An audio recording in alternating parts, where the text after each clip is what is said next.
It's no use. I need to find a way to convince Officer Murray that I'm friends with Matt first.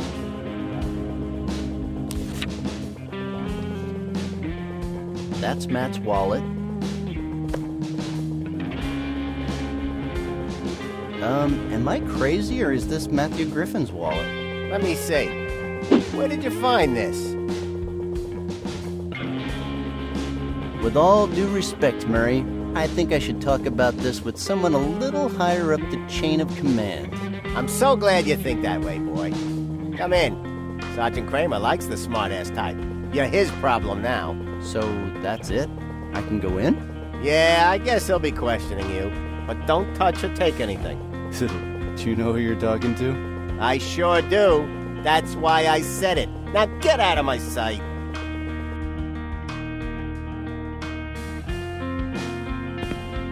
A working elevator. I'm not used to that. Looks like it's closed.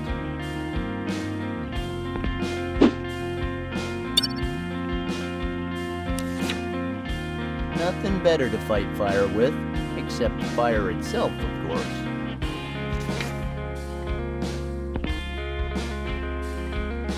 The doorbell. You never saw one before, or what? I've never knocked on this door before, and I'm not gonna start now. Hey, did somebody call for Ghostbusters? Oh, God.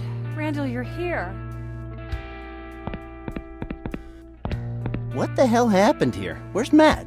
He's with the cops in the kitchen. And what are the cops doing here? What do you think?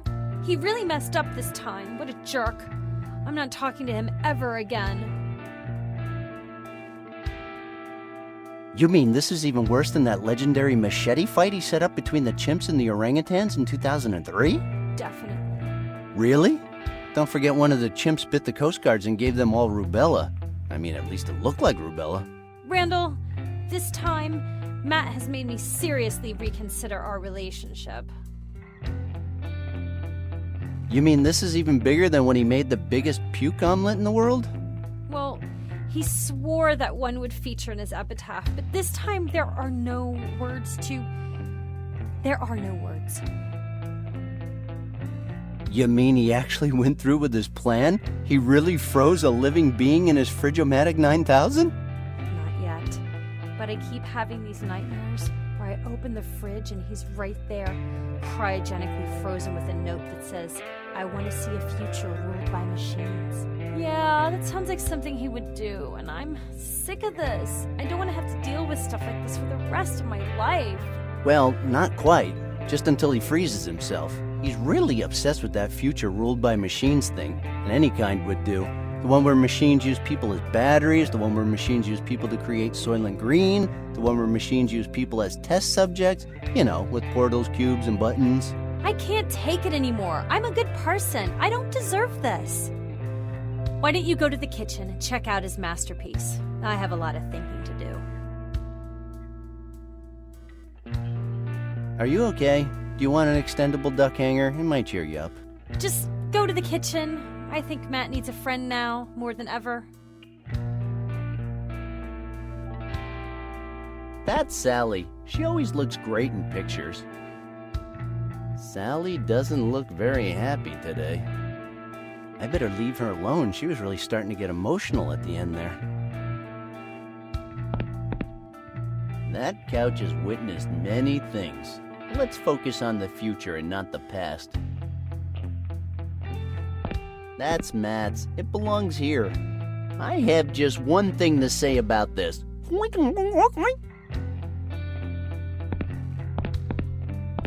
Whoa, legendary.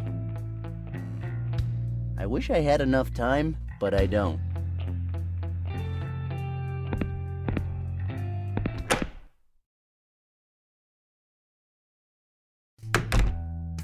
Just what the fuck is going on here? And who the hell are you?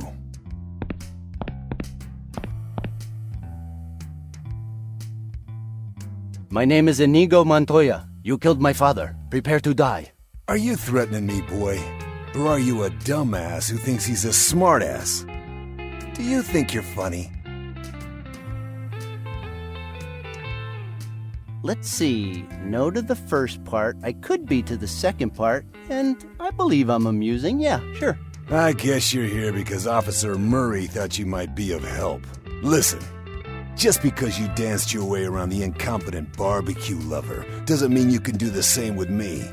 You're gonna answer my questions, or I'm gonna break your nose with my fist and tell everyone you tried to attack me.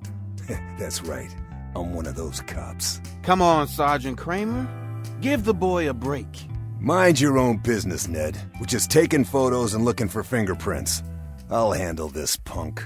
And then he wonders why we never call him when we go out for a drink. Fuck you, like I'd go to one of your stupid girly parties where you light scented candles from the body shop and wax each other's private parts all the while giggling and sharing your deepest secrets. Oh, so you're the one trying to be funny now. But I believe that thing in the oven is my friend's body, and to be honest, the only thing I can think of right now is that you know way too much about stuff that goes on in slumber parties. Look, maggot, you better tell me who you are and what you're doing here, or else you'll be spending the night in the cells, where you'll come to be known as Susan. It's your choice. Look, I'm Randal Hicks, and this is my best friend's apartment. I'm here because his girlfriend called me. My favorite color is orange. I like spring rolls on rainy days. I hate peas in movies that copy other movies. And if I find a tortoise lying upside down in the desert, I guess I'd eat it because I'd be hungry after wandering through the dunes. Happy now? You can check it on your Voigtkampf, my friend. It's all true. You say you're Matt Griffin's best friend, Mr. Hicks? Is that your final answer? I'm only asking because Mr. Griffin mentioned you in his suicide note. Then it's official? That corpse is Matt's? His girlfriend identified the body. Sally?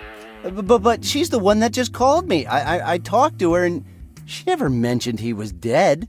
The girl is pretty shaken up. Somehow she's refusing to accept that her boyfriend's dead. That's called the denial stage. I know it is, Ned. But it's the first time I've seen a girl yelling at her boyfriend's corpse and then telling him he'd better clean up the mess. If you're done with your little chit-chat, I'll carry on questioning the suspect. Whoa, suspect? But you said there was a suicide note. Yeah, there is. But honestly, you don't come off very well in the note, Mr. Hicks. So, what does it say exactly? You'd really love to know what your buddy wrote in his note about you, wouldn't you? So you'll know if you're implicated or not, huh? Look, friend, I didn't do anything wrong. I've been at work all day. And what exactly do you do for a living, friend? I'm a delivery guy at Emerson Express. Although... A little hesitant there, Sonny. Will Emerson confirm your alibi? The truth is he fired me this morning. He kicked me out, you know, but that was over an unrelated oily issue. I mean, nothing to do with this at all. Oh, what a shame. Now you won't be able to keep saving for those beautiful leather boots with fringes and golden rivets you love so much. Hey, how did you know about that? Come on, sweet cheeks, tell me more. What did you do after you got fired? I went looking for a new job. Oh, yeah? Where? Well,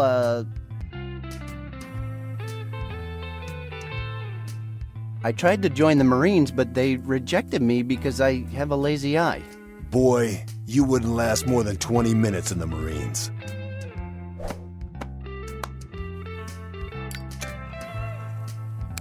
Well, FYI, I've completed the whole Marine Squad Revenge saga, and I've watched Full Metal Jacket 78 times. I am more than ready. You don't know diddly squat.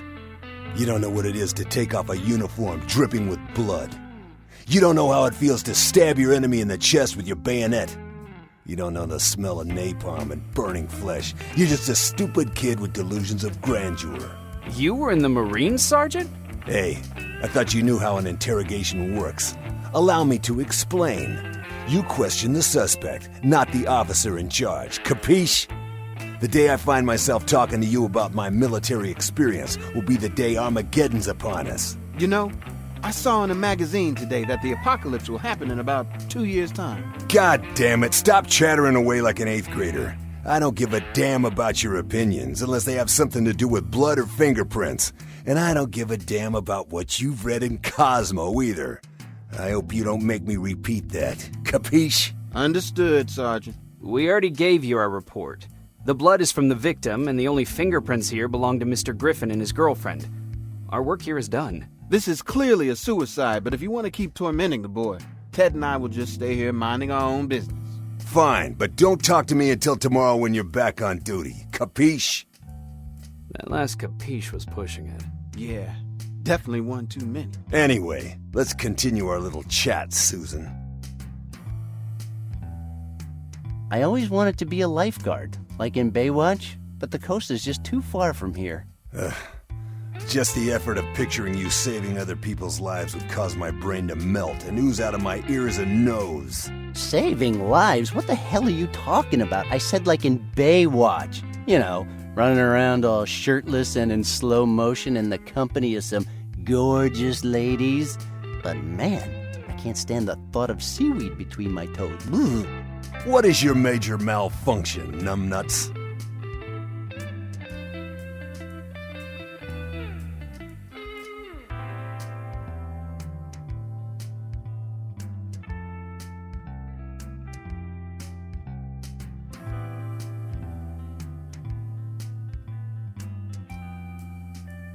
I went around trying in all the sex shops I frequent, but no luck so far. Interesting. So, you're a suspect and a pervert. A pervert? Listen, officer, I don't know what you think they sell in sex shops, but I'll give you a tip. You want to spice up your marriage, buy your wife a Sceptermatic 9000. If you're single, get yourself a love doll. You look like you may need some of that stuff anyway. Ooh, look, the little kitty is showing her claws. Don't play with fire, numbnuts. You might end up getting burnt.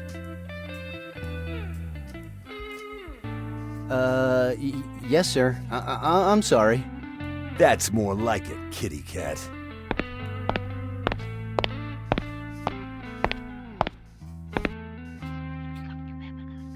Who do you think I am, your boyfriend? What? Don't you ever whisper in my ear like that again. Yes, sir. Don't let him push you around like that. People should show you some respect after what you did for that poor duck in the park. Ladies, please. Some of us police officers are still on duty and trying to get some work done around here. Do you mind telling me why the hell you had the dead guy's wallet? We're wallet buddies, you know. He has mine, I have his. Then why doesn't he have yours? He doesn't? Then he's been playing me for years. That is without a doubt the dumbest thing you've said all day. Well, you should have been with me earlier. He told me to keep it so he wouldn't spend too much money. Then why did Officer Murray just tell me there's no money in it? Because, I keep it in my apartment, you know, it's safer there. I'm like his personal bank. Oh, you must be very good friends then. I wouldn't trust my money to you, not even a dime. But I guess idiots do have some kind of understanding amongst themselves. Hey, you're kind of crossing the line there. If you get off on calling me Susan, that's one thing. I could even tolerate you speaking to me like I'm a retard. But my friend is still in the oven, so you should probably show some respect. At least wait till his body stops smoking. God. Ooh, I'm so sorry if I dishonored your girlfriend's memory, sweet Susan.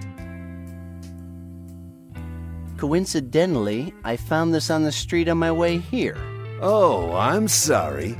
By that calm look on your face, I guess you're expecting me to buy that. Good God, boy, you think you're dealing with Murray here? You obviously don't get it. The fact that you normally talk to idiots doesn't mean that I'm one of them. So now, if you don't mind, please tell me, what the fuck are you doing with the dead guy's wallet? Oh, God, I told you, I found it on the street on my way here. And as long as you can't prove me wrong, I'm afraid you'll have to believe it. Congratulations, kid. You've actually succeeded in making me sick of the sight of you, for now. So, do you mind if I take a look at that suicide note now? I don't mind smelling your fear, if that's what you're asking. Relax, boy. Your name is in that note, so you have the right to read it. You could say it was this poor bastard's last will and testament, but I'll tell you something. When I read it, I couldn't help but think that Mr. Griffin's best friend stole his girlfriend from him. And that doesn't put you in a very good light, Mr. Hicks. I mean, I guess we're really not that close, you know? I mean, his real best friend is a boy from Nepal. I mean, they used to chat online. You should probably start talking to him first. In Nepal. ASAP. Don't think I'm done with you yet, Susan. The note's there on the fridge. You want to read it? Go ahead. But I'm watching you.